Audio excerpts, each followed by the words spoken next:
हम न कोई ऐसी चर्चा सुने, ना कोई ऐसी चर्चा करें, ना ऐसे स्थान में जाएं, ना ऐसी पुस्तक पढ़ें, ना ऐसा दृश्य देखें, ना ऐसा चित्र देखें, ना ऐसी वस्तु खाएं, ना ऐसी कोई सूंघने की वस्तु लें जिससे हमारे अंदर प्रमाद स्थिति आ जाए और इंद्रियां विषयों की तरफ प्रबल हो जाएं। ये सब दुस्संग माना जाएगा।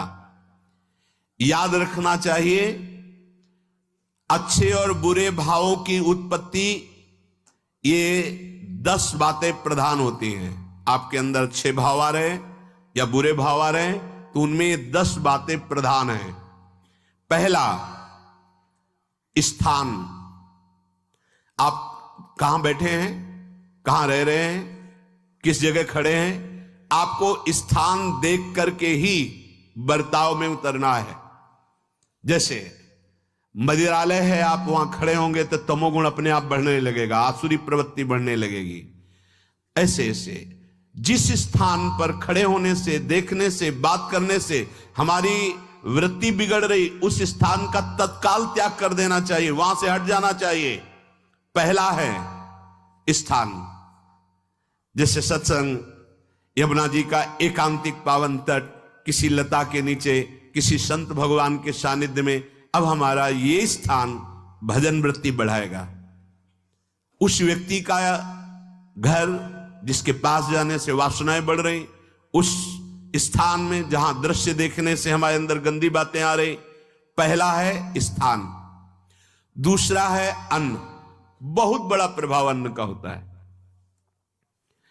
अगर अधर्म के द्वारा कमाया हुआ अन्न है तो बुद्धि अधर्म में ही लगेगी। यदि भोजन पकाते समय, रसोई रांधते समय आप विकारात्मक चिंतन कर रहे हैं तो कोई भी प्रसाद पाए उसके अंदर विकार जागृत हो जाएगा। अन्न का बहुत बड़ा प्रभाव पड़ता है। एक बार पूज्यपाद उड़िया बाबा जी महाराज अपने परिकर के साथ भ्रमण में थे तो किसी बड़े धनी मानी ने निमंत्रण दिया, महाराज आज यहीं रुको। तो बाबा ने कहा हम लोग गांव के अंदर नहीं रुकते, तो बाहर कोई वृक्षों का समुदाय, जंगल जैसा, तो उसमें वहां रुके, पर भोजन उनकी तरफ से, भोजन सबने पाया। जब सुबह हुआ तो महात्मा जन, साधक जन एक दूसरे की तरफ देखे और बोले आज तो हमको बड़ा दोष हुआ, गंदा स्वप्न आया और हमारा संयम बिगड़ गया। बोले ये तो हमको भी हुआ, जितने थे सबको हुआ। उड़िया बाबा के समीप गए, बाबा ने कहा अच्छा ऐसा हुआ, ये तो अन्न दोष है, बुलाओ सन्न पवाने वाले को, फिर चलेंगे। बुलाया और बाबा ने कहा बिल्कुल सत्य बोलना, नहीं तो आप जानते हो इतने महात्माओं के संयम को आपने भ्रष्ट कर दिया, सत्य बोलना क्या बात थी। तो उनका महाराज संतान नहीं हो रही थी, सुना था आप बहुत सिद्ध महापुरुष हैं तो आपके परिकर को इसीलिए पवाया, अंदर काम भाव था कि हमारे कामना थी कि संतान उत्पन्न हो, वैसे ही चिंतन करते हुए बनाया ऐसे। बोले सबका संयम नष्ट कर दिया, होश में, नरक जाने वाली बात मत सोचो। अरे संतों को पवाओ जैसे अपने पुत्र को पवाते हैं, ऐसी भावना करनी चाहिए। आज हो भाग्य तो परिणाम खुद मंगल में निकलेगा। काम भाव से युक्त होकर क्यों बनाया, सब संतों के अंदर विकार पैदा कर दिया। अन्न का प्रभाव पड़ता है, हम जैसा अन्न पाते हैं वैसा। कई बार सुनाया है, सिद्ध महापुरुष पूज्य प्रातः स्मरण श्री बलराम दास जी महाराज झाड़ू मंडल के, यमुना के पावन तट पर ही है, रासमंडल के पास ही, वो अपने एक लता के नीचे बैठे हुए भगवत चिंतन कर रहे थे। अचानक यमुना जिस नजदीक है तो कोई माई स्नान किए हुए निकली तो नेत्रों ने देखा और विकार उत्पन्न हो गया। वयोवृद्ध सिद्ध महापुरुष, उन्होंने कहा आप तो इस शरीर को नष्ट कर दूंगा। शिष्यों ने कहा महाराज ऐसा क्यों? बोले किसी माता के शरीर को देखकर हमारे अंदर विकार क्यों आ गया? ऐसा नहीं, आज तक कभी नहीं हुआ, ऐसा क्यों हुआ? उनका महाराज आपस में सब शिष्यों ने कि कुछ ना कुछ तो खान पान में गड़बड़ी हो गई तभी ऐसा हुआ। बाबा आज परिक्रमा करते हैं वृंदावन की, बाद में आप जो आदेश करेंगे जैसा करेंगे, पहले परिक्रमा। वृंदावन की परिक्रमा का बहुत बड़ा प्रभाव, जब कभी मन आपका ऐसा विक्षिप्त हो, परेशान हो, तत्काल परिक्रमा प्रारंभ कर देना, नाम जप करते हुए। आप देखना परिक्रमा पूरी होते होते शांति हो जाएगी। बाबा ने खूब नाम कीर्तन करते हुए शिष्यों के साथ परिक्रमा दी, मन का विकार शांत हो गया। उनका ऐसा कैसे हो सकता है कि हमारे अंदर विकार आ गया? ये बड़ी सूक्ष्मता का विषय है। कल प्रसाद कहां से आया था? तो उस समय लाडले गोविंद देव जी महाराज यहीं विराजमान थे वृंदावन में। बोले तो ठाकुर गोविंद देव जी का प्रसाद आया था। लकुट उठाई, गए हो तो भगवत स्वरूप तस्मित तज्जने भेदा भावात। भगवान और भगवान के ऐसे जनों में भेद नहीं होता, वो भगवत स्वरूप होते हैं। गए और कहा बताओ, आपका प्रसाद न पावे तो अपराध लगे कि प्रसाद नहीं पाया, और प्रसाद पावे तो हमारे अंदर काम जागृत हो जाए, हम तो मरे ना दोनों तरफ से। तो ठाकुर जी बात कर रहे थे, दूसरों को नहीं सुनाई दे रहा था।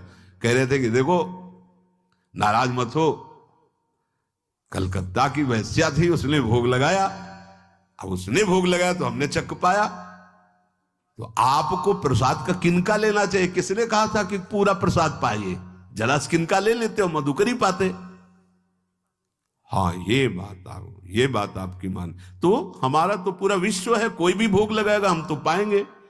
और हमारे प्रसाद की निष्ठा आप सबके हृदय में, तो किनका लीजिए, पूरा मत पाइए। सोचिए, भगवद अर्पित प्रसाद और वृत्ति, भगवान ने आदेश किया किनका पाओ, माधुकरी मांग के खाओ। यहां वर्णन कर रहे, यदि हम अन्न थोड़ा भी हमारे अंदर दूषित चला गया, तो जब कभी ऐसी विकार की भावना हो, आपके अंदर विकार बन रहा है, तो खोजिए। आपने कोई दृश्य देखा है, आपने किसी से बात की है, आपने कोई ऐसा संकल्प बनाया, नहीं, तो फिर भोजन दोष आ गया। अब आज उपवास कर दो, जब तक वो वृत्ति न नष्ट हो तब तक कुछ मत पाना, जल से काम चलाना, तो एक दिन एक पहर अपने आप शांत हो जाएगा। अगर बहुत विकलता हो रही तो नाम कीर्तन शुरू कर दो, भोजन मत पाना, नाम कीर्तन शुरू, बिल्कुल शांति मिल जाएगी, बिल्कुल। और ये तो उदाहरण महापुरुष इसलिए देते कि हम सावधान रहें। हमारे अच्छे भाव या बुरे भाव में ये 10 बातें बहुत प्रभाव डालती हैं। पहला स्थान, दूसरा अन्न, और तीसरा जल। पानी भी बहुत संभाल के। नहीं, आजकल तो देखो प्रायः ऐसे दांत से प्लास्टिक नोचेंगे, ऐसे पानी पिएंगे, कब भरी गई, कहां भरी गई, कैसा पानी। बड़ा देखो कैसा हमारे भजन साधन के लिए विक्षेप पैदा होता चला जा रहा है। पहले सुंदर सरोवरों का जल, मतलब 15 वर्ष तो गंगा जल ही केवल पिया है, जो आकाशवृत्ति से मिला नहीं, गंगा जल ही पिया है। कुआं का जल, फिर आया हैंडपैप का जल, अपवित्र होने लगा। हैंडपैप में जो वाशर, अगर वो कहीं चमड़े का पड़ा हुआ है तो अपवित्र जल हो गया। अब हैंडपैप का भी अंतर ध्यान स्वरूप हो गया, अब तो नहीं दिखाई देता। अब रह गया है मोटर से निकले और फिल्टर में जाए, वो मशीन जो फिल्टर करती है पानी को, आरओ, उससे। अब वो जिनके पास है तो है, नहीं तो परिक्रमा लगाया हो, आपको पानी पीने को नहीं मिलेगा। देखो कैसा समय आ गया। भोजन, पहले कोई दगाबाजी भोजन में तो नहीं करता था। गांव में जब जिसके यहां दूध बेचा जाता था ना, उसको बहुत लघु दृष्टि से देखा है, गाय माए एक बराबर होती है, ये दूध बेचता है। 10-5 किलो मठा तो आप ऐसे मांग के ले सकते थे, अगर अड़ोस पड़ोस में वो मठा मिल जाएगा। जब कोई उत्सव होता, फ्री दूध 100-200 500 किलो पूरे गांव के सब दे देते, कोई ऐसे बेचता था। अब दूध नहीं, जब बूढ़े लोग बैठते थे कहते थे पानी बिकेगा आगे चल के। आज पानी बिक रहा है, नहीं बिक रहा, पानी बिक रहा है।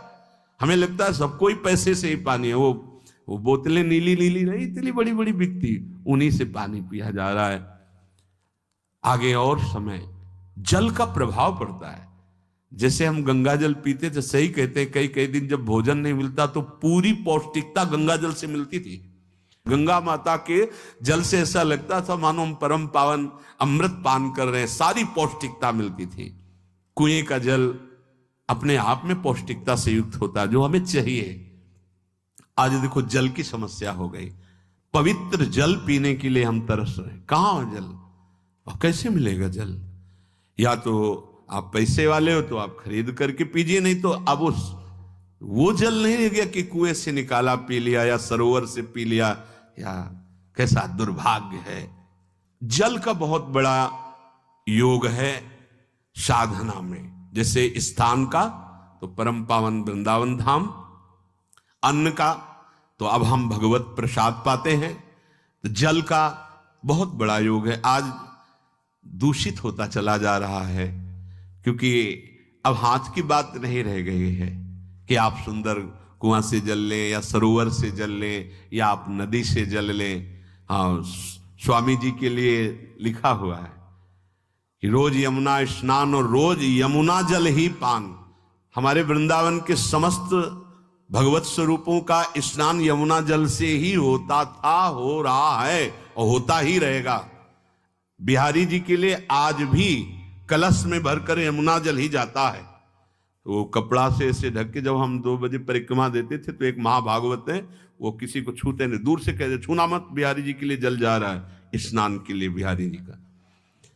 फिर चौथा है आपका परिकर, जहां पर रह रहे हैं वो समुदाय, चाहे परिवार हो या आप समुदाय, वो कैसा है? रजोगुणी है, तमोगुणी है, सतोगुणी है या त्रिगुणातीत भागवतिक है, उसका प्रभाव पड़ेगा।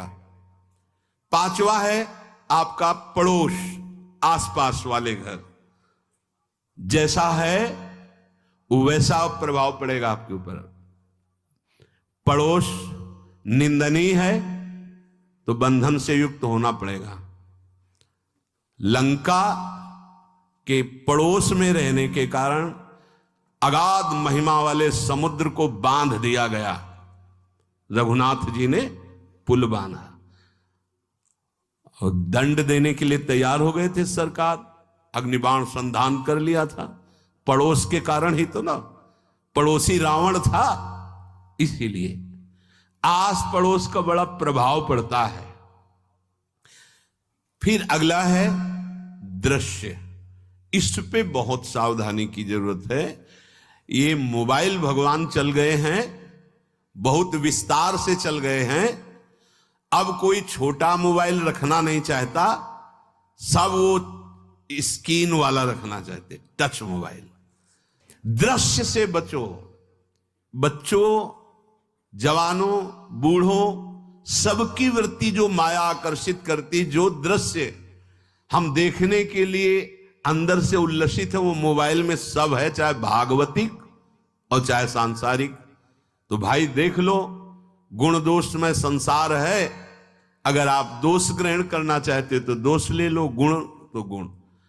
बहुत बहुत खतरनाक विषय है और बहुत लाभदायक विषय है। किसी संत की वाणी एक बार समझ में नहीं आई, अगर हम 10 बार सुने तो समझ में आ जाएगी। ये लाभदायक है।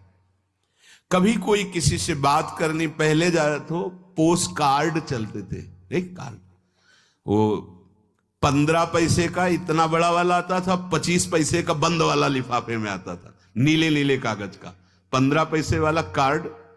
उसमें चिट्ठी जाती थी महीनों में। कभी यहां 1 मिनट में अमेरिका से बात कर लो, कितनी बढ़िया बात हो गई। उसका दुरुपयोग ना करो। अब हमारी इतनी चंचल वृत्ति है कि दुरुपयोग करने के लिए उत्साह बढ़ जाता है। बोले अब सब काम हो गया है, अब हम एकांत सेवन कर रहे हैं, अंदर से सिटकिनी बंद और मोबाइल भगवान का संग शुरू। 2-4 मिनट सत्संग और अच्छे दृश्य देखे, फिर बगले में वहां सब होता है कि आप बस उसको ऑन कीजिए, फिर जो मनोरंजन शुरू होता है, फिर उपासक मिटिया मेट हो जाता है। ये बहुत सावधानी की बात कह रहे हैं। वैसे हमें लगता है यदि आपको इस बड़े कार्य वाले ना हो तो छोटा मोबाइल रखे तो अच्छा रहता है। तो इसलिए ये एक ऐसा कलयुग भगवान ने रचा है कि बचा पाना बड़ा मुश्किल है। इससे वृत्ति को बचाओ, जो बचा ले गया वो आगे साधना कर सकता है। बहुत सावधान बच्चों। हमें लगता है यदि आपका मन चंचल हो, आपके शासन में ना हो, तो स्क्रीन वाला मोबाइल अपने माता पिता को दे देना चाहिए। और हम कहते रखो, छोटा वाला रखो। कभी कोई आपत्ति विपत्ति या सूचना देनी हो, बढ़िया काम करता है। जरूरी नहीं है इतना बड़ा लेके चलना। हाँ, अगर आपको बहुत राजकीय विभाग के कार्य हैं तो बात अलग है कि कौन सी सामान कहाँ कैसे, तो वहां से वीडियो भेज रहा है, वो चेक कर रहा है, यस हाँ ठीक है अब चलाओ। अपने को क्या काम है? सत्संग अगर सुनना है तो सत्संग सुनने के अलग यंत्र आते हैं, चला दो उसमें। वो इतनी बड़ी लगती है उसमें चिप, पेन ड्राइव ऐसे लगा दो और सत्संग सुनो। जरूरी वो दृश्य वाला रखो। यहां कह रहे दृश्य, अगर गलत दृश्य देखा तो बावरे बन जाओगे और अच्छा दृश्य देखा तो भगवान के मार्ग के पथिक बनोगे। तो देखो, अच्छे दृश्य में भी दोष दर्शन की वृत्ति की गुंजाइश है। जैसे कोई लीला हो रही है, लीला के पात्र, जैसे हमारे ब्रजमंडल में रास लीला होती थी, ऐसे 12 वर्ष 13 वर्ष के लीला पात्र, सब नव किशोर, जहां भाव ही बने रोते रहो। अब वहां बड़े बड़े लीला पात्र हैं, अगर हमारी भावना शासन में नहीं है तो वहां हम अंग प्रत्यंग के दर्शन से हमारी हाव भाव वहां जो हो रहा है उससे हमारी वृत्तियां बिगड़ जाएं। जब छोटे छोटे लाडली लाल परस्पर खेलते हैं तो केवल आशीर्वाद देने को, रोने का मन होता है। अगर आप लीला भी देख रहे हैं तो बहुत सावधानी की जरूरत है, क्योंकि वो चिदानंद शरीर नहीं है, पांच भौतिक शरीरों, हमारी दृष्टि पंचभूत में लगी हुई है। नाम जप करो, लीला गायन करो, फिर देखो जो लीला है, यही जीवन का परम सुख मिलेगा। सच्ची मान लीजिए। बस हम बार बार ये कहते हैं, मोबाइल का सदुपयोग कीजिए, दुरुपयोग नहीं। मोबाइल बुरा नहीं, उसका प्रयोग बुरा है। दृश्य और साहित्य, वैसे ही मनोवृत्तियां फिसलने वाली हैं, और जब ये आ गया कि फिसलाने में कितना लाभ है तो ऐसा कोई साहित्य और आलोचना, ऐसी कोई वार्ता ना करे जिससे हमारे अंदर गंदे भाव आवे।